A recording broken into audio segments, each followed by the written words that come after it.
বিগত সময়ে গণমাধ্যমের ভূমিকা নানান প্রশ্নবিদ্ধ হয়েছে নানান গণমাধ্যমে, এবং মানুষের কিন্তু অনেক ক্ষোভ তৈরি হয়েছে নানান কারণে গণমাধ্যম বা বিভিন্ন গণমাধ্যমের উপরে আসলে।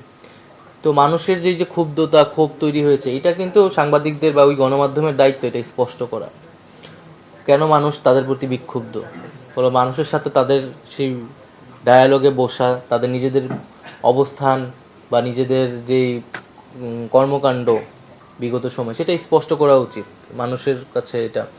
তো সেই জায়গায় এবং আমরা এটাই বলছি যে এটা গণমাধ্যমের ওইখানে দায়িত্ব আছে, তবে যেটা যখন এটা ল অ্যান্ড অর্ডারের জায়গায় যাবে তখন সরকার তো অবশ্যই তার যেই ভূমিকা সেটা সে পালন করবে। সেই জায়গা থেকে আমরা বলেছি যে আমরা যদি পত্রিকা অফিস ভাঙচুর বা চাপ প্রয়োগ করা হয় সেটা তো অবশ্যই আমরা মেনে নিব না, এবং আমরা সেক্ষেত্রে সহায়তা করব।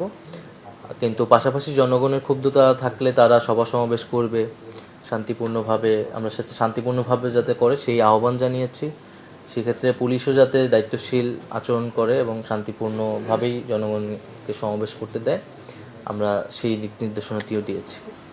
দেখেন, এটা তো যারা আন্দোলন করতেছে তারাই ভালো বলতে পারবে, তাদের কাছে আপনারা জিজ্ঞাসা করুন তাদের আসলে কেন ক্ষুব্ধতা, হ্যাঁ, তারা কেন বিক্ষোভ প্রকাশ করছে, এবং সেটা আসলে অ্যাড্রেস করা উচিত।